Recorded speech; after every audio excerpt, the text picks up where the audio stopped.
Hi everyone, this is Elias Martin of CollectingJapanesePrints.com. Welcome to Woodblock Wednesday, where every Wednesday we get together and discuss Japanese prints, paintings, history, and culture. Today's Woodblock Wednesday is a little bit different. This one is meant more for collectors or those interested in buying and housing Japanese prints at home. I am going to give you some tips on how to store properly your woodblock prints and paintings or any art you may have that is actually on paper. That's probably we'll just focus on prints and paper, though we'll touch upon paintings as well.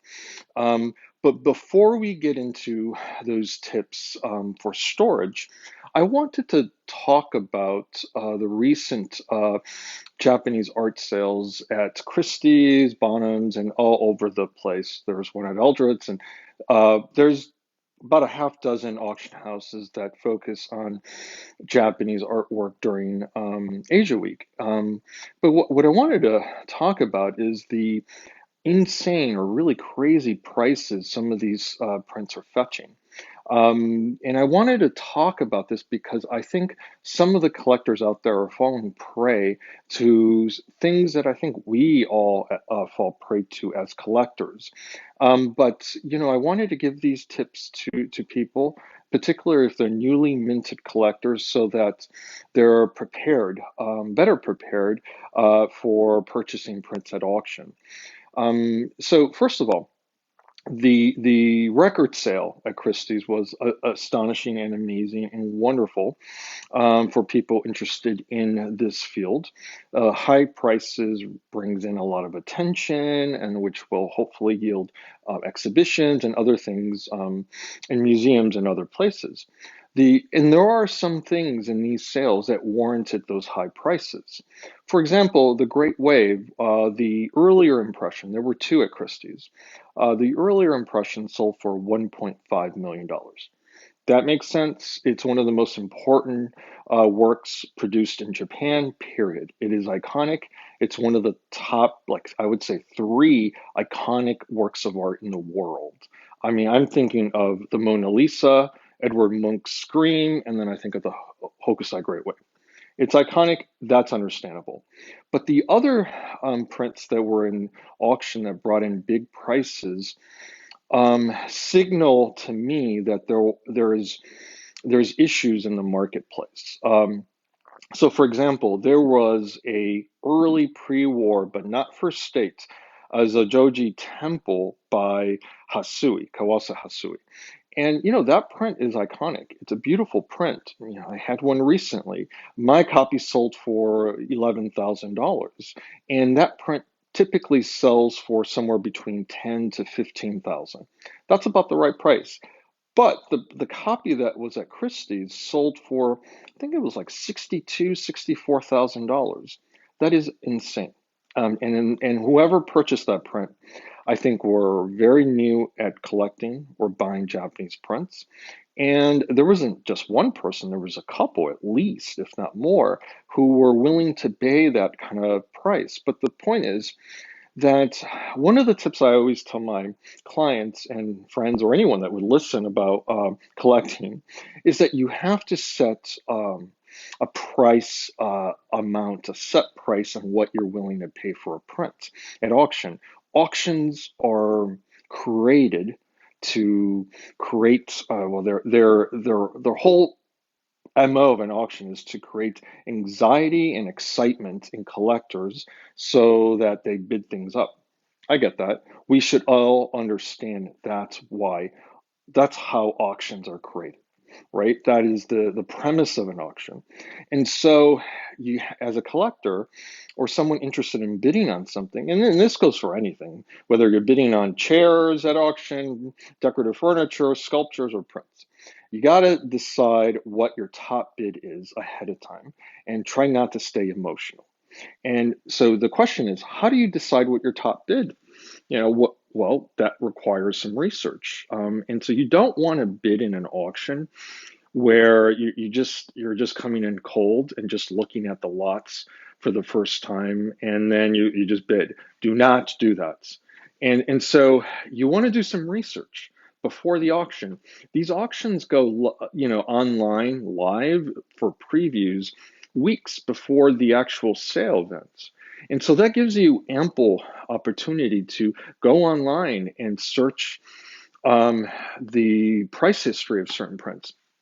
And you could do that. Some websites require you to log in and create an account and maybe even pay. And so what I would recommend, my top sort of suggestion on this is call up a dealer. Call up someone like me. If you're not comfortable dealing with someone that you've purchased prints before because you feel like they're unapproachable, call me. I'm happy to give you a helping hand in this. Even if you haven't bought anything from me, it doesn't really matter. I'm always happy to assist collectors along the way. I've received a lot of help in the 20 plus years that I've been doing this, and so I'd like to pass that along to others. So if you see a print at auction and you're interested in it, give me a call. We could discuss the condition, the impression, the type of edition it is or states, and then I could tell you what my professional opinion is on its value. In the case of the Hassui, I would have told anyone that the print was worth about $10,000 to $15,000 tops, and maybe if it was an A-type seal, Watanabe published Hassui. So that one would be maybe at 15 plus, but nowhere near the 60 some thousand dollars that that impression fetched. And so, as collectors, we need to be savvy. We need to understand the market, and the market conditions certainly can change underfoot. It seems like lately things have been going through the roof in terms of prices.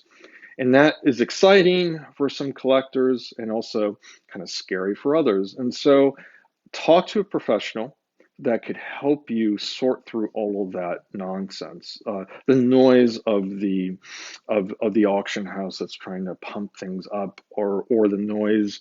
But I mean, there were some newspapers or online journals that were sort of talking about how the prices are going up and up and up, and they are. But that doesn't mean a Hassui published by Watanabe is worth $65,000, a pre-war design. I'm not even aware of even a pre-earthquake Hassui that can achieve that kind of price. The top of the market for a pre-earthquake Hassui is maybe 25, 30,000 on an impression. And I think I'm just thinking of a handful of designs.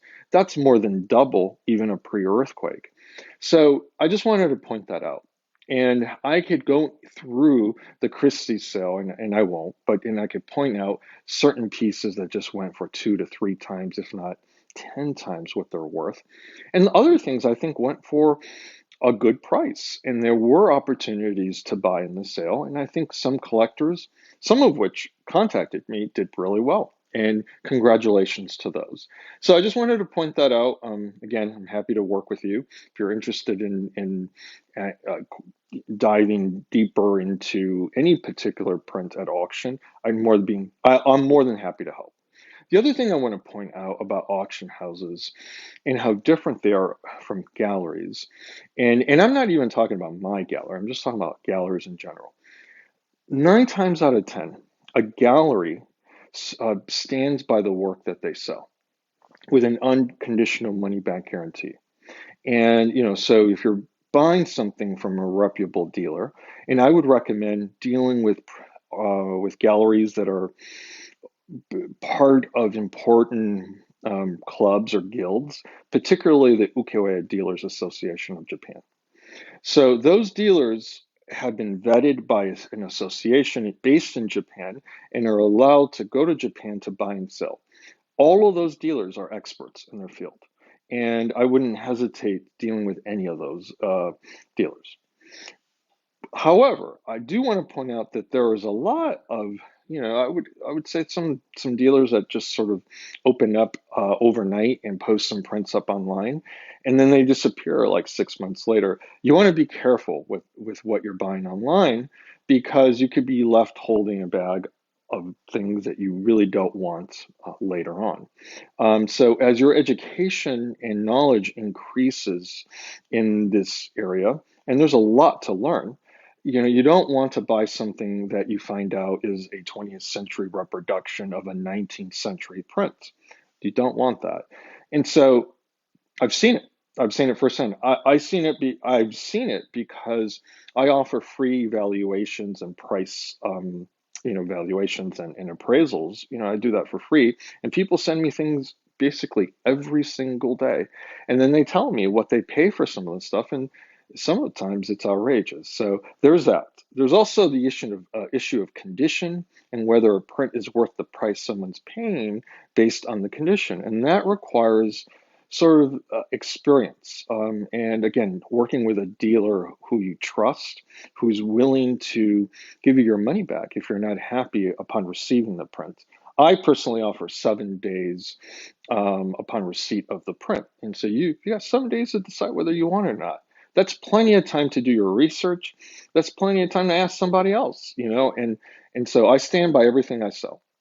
You want to make sure you're dealing with someone that is willing to give you a similar guarantee.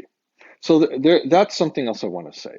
And the other thing I want to point out about auctions, particularly ones that are based online, dealers, because they stand by their artwork. They basically they own it, or it's consigned, and each dealer has vetted each piece. Hopefully, I do.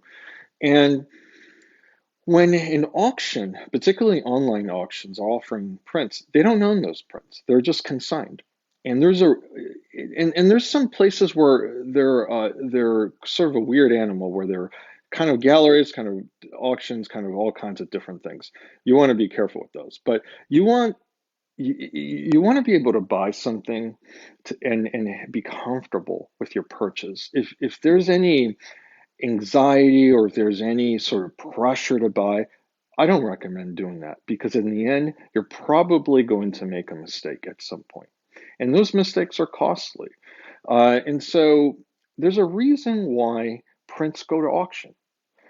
A lot of the times they're old dealer stock they've just been sitting around, and they're kind of stale as I say, or there's something wrong with them. By and large, I'd say 80 to 90% of prints sold at auction have something wrong with them in some way, and it's something that a dealer didn't want to disclose, and so they put them in auction.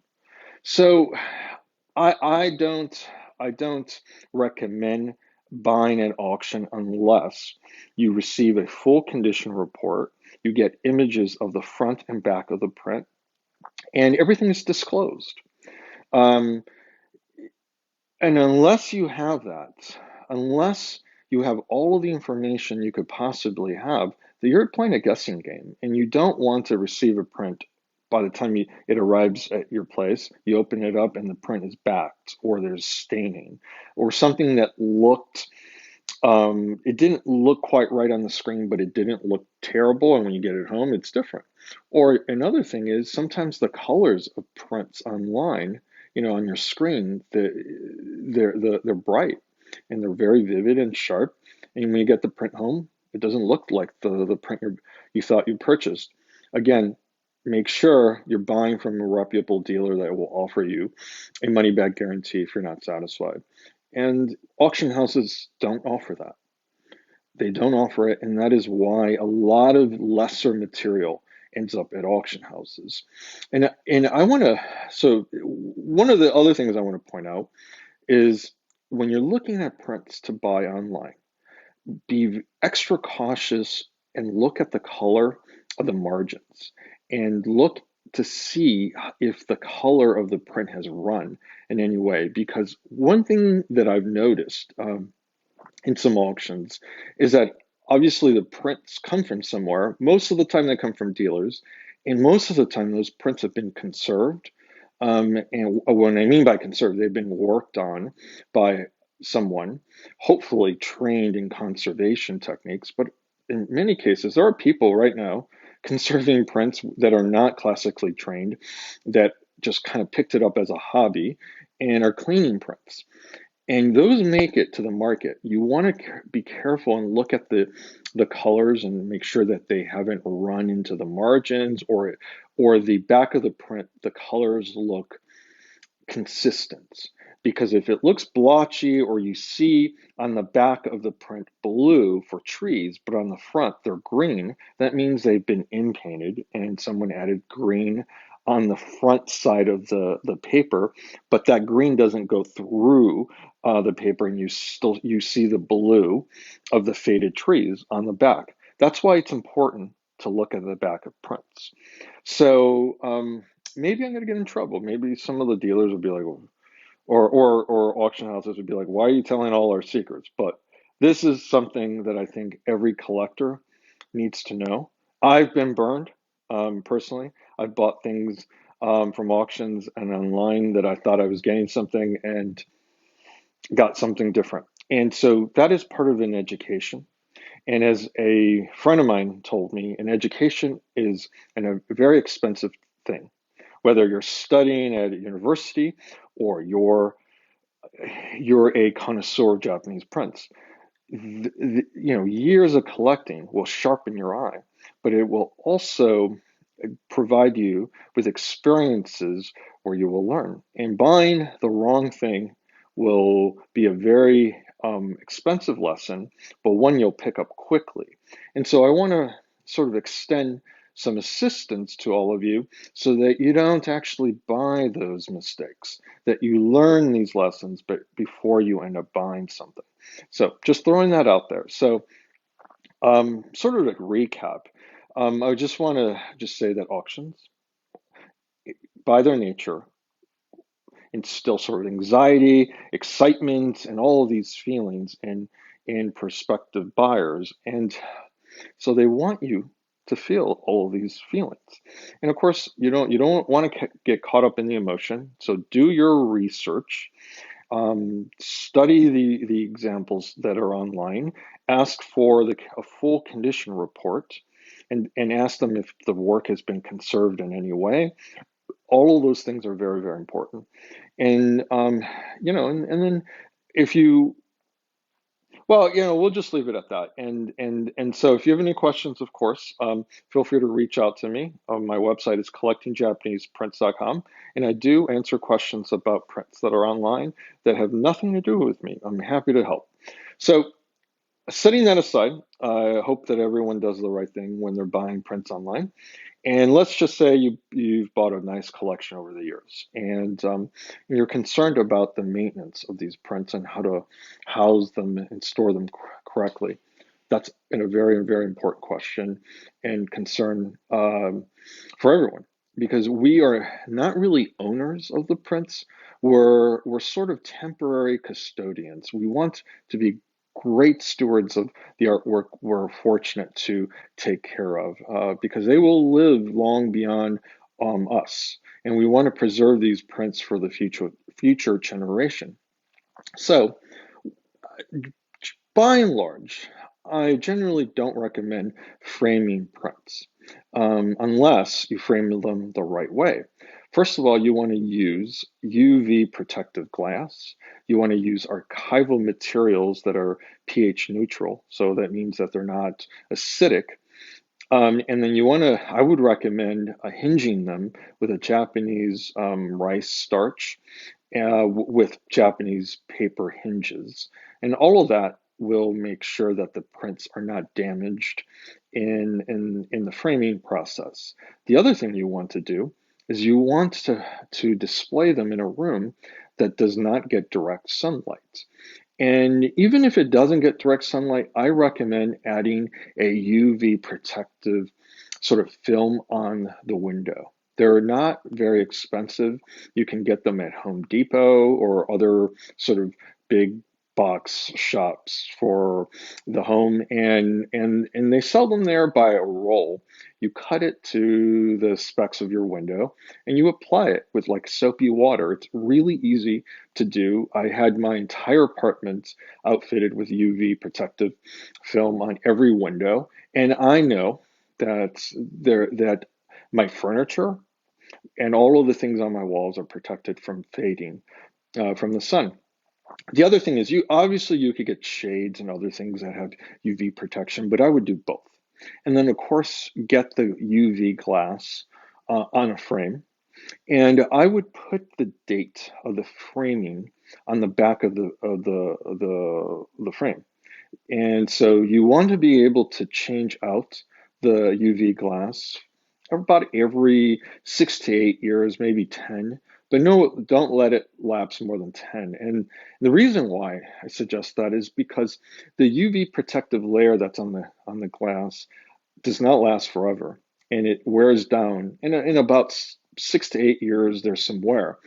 And about every 8 to 10 years, the technology for the glass, for museum UV glass, changes. There's updates, and every 10 years there's a better product out there. And so you do want to maintain your frame prints so that they have the best layer of protection there. So that's something that's important.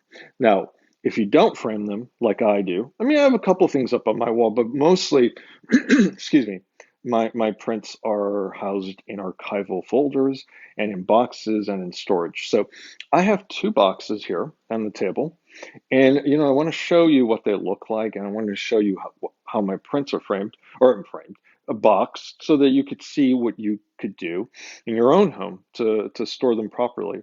So let's go to the table and have a look. Okay, so I'm going to back up a little bit.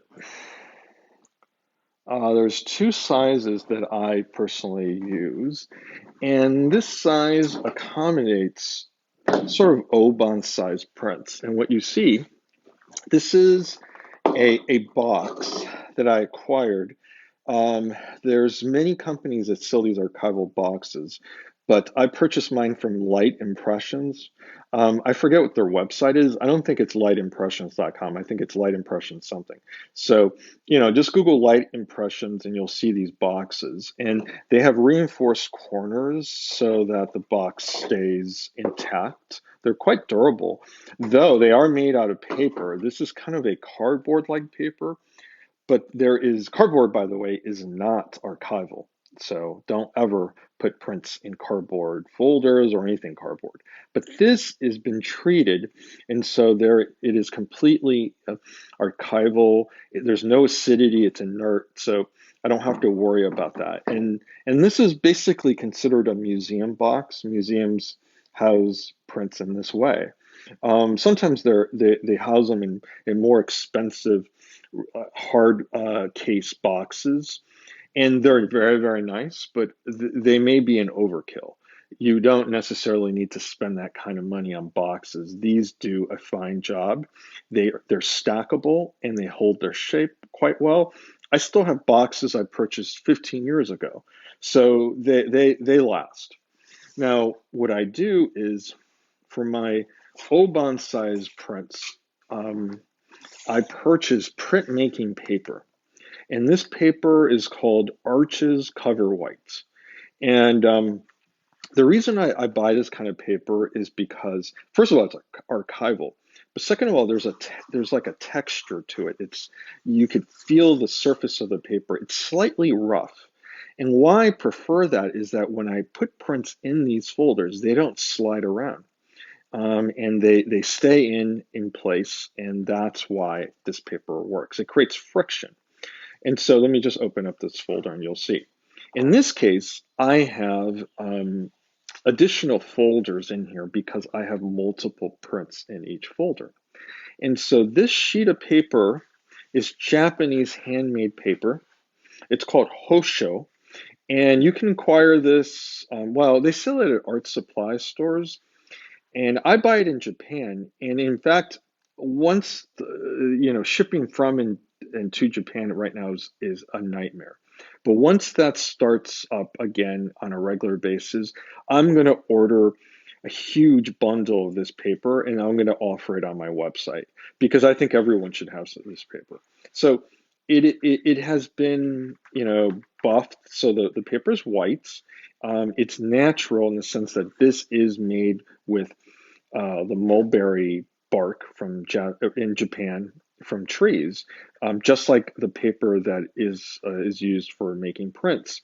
This is high quality paper though, and it is suitable to make prints on, but it's been treated so that there is no acidity to this paper, and I could put prints inside. Like for example, this print is by Onchi. I discussed this print in my last seminar. This is why I have this box, by the way. It's here because I gave a seminar this past weekend on the early period of Sasaku Hanga. I featured Tabari Kogan, Yamamoto Kanae, Minami Kunzo, and of course Onchi. If you haven't seen my video or my seminar from this past weekend and you're interested in this topic, I encourage you to watch it. I think the prints you'll see are excellent. But anyway, in this case, there's this, Hosho paper that's housing this particular print. This paper also has kind of a rough surface, which keeps the print from sliding back and forth, creates friction, and in this particular case, there's another print by Onchi. This box, by the way, is all Onchi prints. I keep them in order by artist and then by date. And so this is an Onchi print that I also discussed last weekend. And and so basically they stay in each folder. You see here, this is also another Onchi print that I found. I put it in the last exhibition. I'm looking at everyone's comments now. Elliot, thanks for joining. He left a link to a great place for archival supplies. Thank you very much, Elliot. So for all of you looking at the comments, have a look at Elliot's link. Of course, there are other places online as well. But basically, these prints are individually housed in each of these folders, and then I've put them in this larger folder, and they're organized roughly by dates. In my case here, because these are all Onchi prints. And let me see what the next one is. Yeah, I discussed that one too in the last seminar. But the point is, there are dozens of folders here, and they're all in here in the box. So imagine one print in each Hosho paper, then housed in each folder. I don't put more than 5 or 6 prints in folders inside the larger folder. Otherwise, you get this really thick folder, and it creates a mess inside. But I would put 3 or 4, 2 or 3 in each of these, and that way you save money because these sheets are about $10 each. They're quite large, as you could see. And what I do is I just fold them in half and then create a folder. So this is really high quality printmaking paper. Again, Arches cover white. And so, Arches cover white with Japanese Hosho paper, that is going to create a fantastic layer of protection for your prints. And so they go in here, and you pop them in the box, close the box, and you can stack these up, and you're good to go. This is basically the way that museums house prints. And what I would recommend is, if you don't have an art storage, and most people don't. I do because I have a lot of prints, and I also have my inventory and other things. So, but the point is, if you do not have art storage, I would recommend putting your prints in these boxes and then stacking them neatly in a closet that's inside, or an internal. How do I describe that? An internal closet? Or basically, in other words, you do not want a closet that is connected to a wall facing the outside, because those closets are not insulated, and they tend to get really hot or really cold during the appropriate winter or summer months. And so what happens is they're not in a temperature that's more consistent, and that's likely to encourage foxing or other mold from growing. You do not want that. Mold is the enemy of paper. You do not want that, because mold will affect the paper negatively. And so basically, you want to put these, again, in a closet that is inside the apartment so that you don't have any issues. For example, not I don't house any prints in this closet. That's my coat closet. But this closet is inside my apartment. It's not facing a wall. That's the outside. This closet, the other side of this closet is another closet, and then that's actually facing the wall. So that internal closet would be one that would be ideal for housing these prints. So I just wanted to point that out because you do all these things. You buy the right paper, you buy the right boxes, but then you put them in an environment that is not hospitable. That is, you're undoing all your good work. So of course, you want to put it in an environment where it's preferably air conditioned, and then heated, and we have a consistent temperature year round. Now, I pulled this bigger box to show all of you who collect larger size prints. Of course, most of those who collect 20th century prints have larger size prints, bigger than Oban size. And so, of course, Light Impressions, and as well as other places, makes larger boxes. And there is even a larger size box than this. But for my purposes, this is the largest box that I use. And let me see if I can pull this out.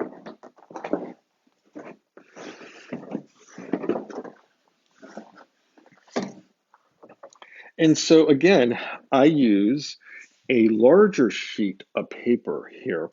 And this is not printmaking paper. Arches Cover White does not come in this size. And this is just basically regular art paper that you can buy at the art supply store. It's quite large. You want to make sure that it's big enough that you can fold in half so that it can house the prints inside. And for larger prints, I don't put them in Hosho. I put them in between glassine paper folders. So, for example, these are two prints I discussed this past weekend. And so if you look, here's the print. It's a great design by Tabari Kogan. Again, I encourage all of you to watch my last seminar. It covers some great material. But you'll see this glassine paper is big enough to house the print in here. And the glassine paper is slick. So the only downside to that is the prints can move around. So you want to be careful when you transport these boxes back and forth that you don't rattle the boxes too much. But by and large, the prints stay where they should because I stack them and there's some weight on top of them. But the point is, this glassine paper is perfect for larger size prints. You can buy this glassine paper. They sell them in individual sheets that are this large, and you just fold them in half at the art supply store. You could also buy this glassine paper in a large roll and then, cut it. I don't do that partly because I don't have room to keep a big roll of glassine paper. And also I'm kind of a perfectionist, and if I didn't cut it perfectly, it would annoy me. And so they've come pre-cut at the art supply store, and so I just buy each individual sheet. They're not very expensive. They're less than $1 each, and they're like 80 cents or something. And so you could just put your prints in there, and here you could actually put quite a few in each individual folder. If I had like 10 Tabari Kogan prints, I wish, I might put all 10 in here, or maybe 5 or 8, because of the thickness of the paper. The glassine paper is not very thick. So the folders like this can accommodate more prints in each folder. So, I just want to show you what that looks like. And basically, oh, this is a folder that had a print that I actually shipped to a museum. And so this is what it looks like without the print. Glassine paper inside the larger folder, and so on. And so this box would have, quite a few prints in here, housed in this way, and they're all housed in an archival manner. Now, one other thing I want to say about glassine paper It's actually a good paper to have also if you're housing prints that have silver mica or or silver metallics, because the glassine paper creates a slick boundary between the print and the folder, and you're not getting any friction going across it. So you're not going to lose any of those delicate metallics. Also, Gofun is a pigment that's used on prints that also flakes off really easily. So you want to get this glassine paper. You could even cut it. And if you have a Oban size print that has silver metallics or gold or whatever sensitive pigments, I would use that instead of the Hosho paper, because the Hosho paper is abrasive. And if there's any pigments that get flake off, for example, like a Goyo with a silver or gold background, that is so fragile, you wouldn't want to put it in between a Hosho paper that is kind of scratchy and abrasive. So glassine paper is the way to go for those kind of prints. The other thing I want to point out is what you don't see. You don't see any folders that are plastic. And I sometimes see these in collectors' homes. They're like, oh, you want to look at my print collection? And they bring out a large portfolio with plastic, and then the prints are directly resting on the plastic, and they're just kind of flipping through.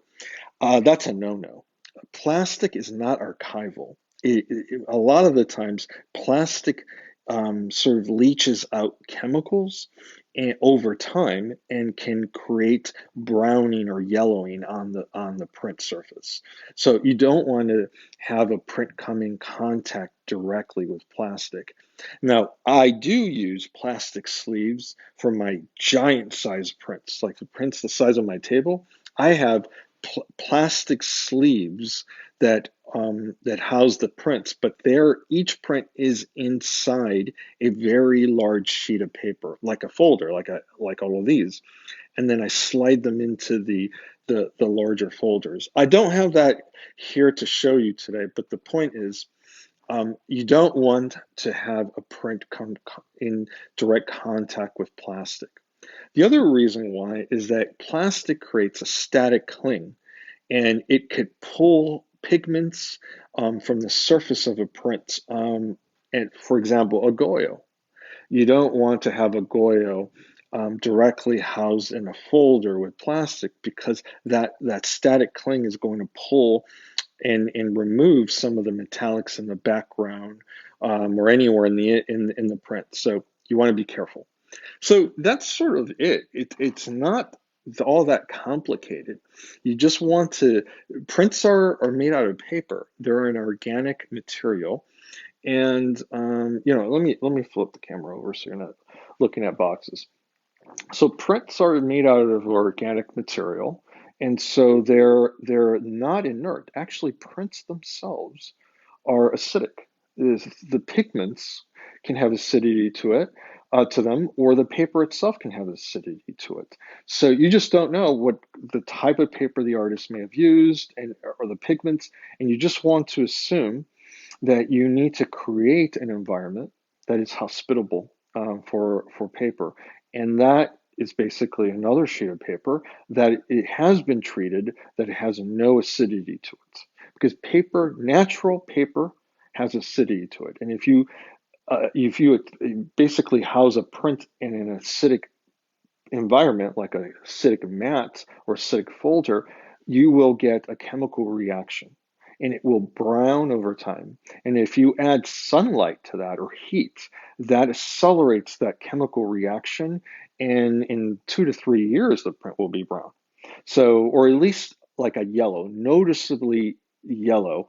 And so you definitely don't want to do that. We all want to house our prints in the best possible way, so that future generations are rewarded by our great care. So I think that's pretty much the basics of housing prints. If anyone has any questions, feel free to post them below in the comments. I always check those, and I'm ongoing. I always basically add additions or a little additional notes to the lectures or these Woodblock Wednesdays. So I'm happy to address any issues that might come up for you or any questions. Elliot again posted a website where you could buy archival materials. I will also post a website where I purchase mine. And of course, please feel free, ask any questions. Let's see, Richard, I'm reading his. Yeah, Richard brings up a good point. Basically, when I say glass, that's kind of a generic term. Now, the anatomy of a frame, people just say glass, but it's really not glass. And Richard's right. The type of material used in archival framing is a plexi.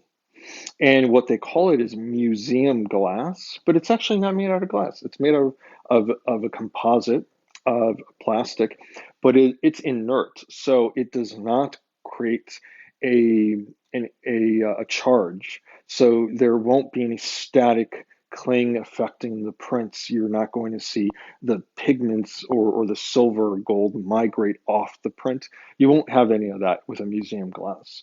They've treated it so it won't do that. But good point. So the term glass, it doesn't mean glass. It just means the surface of the clear plastic, basically, on a frame.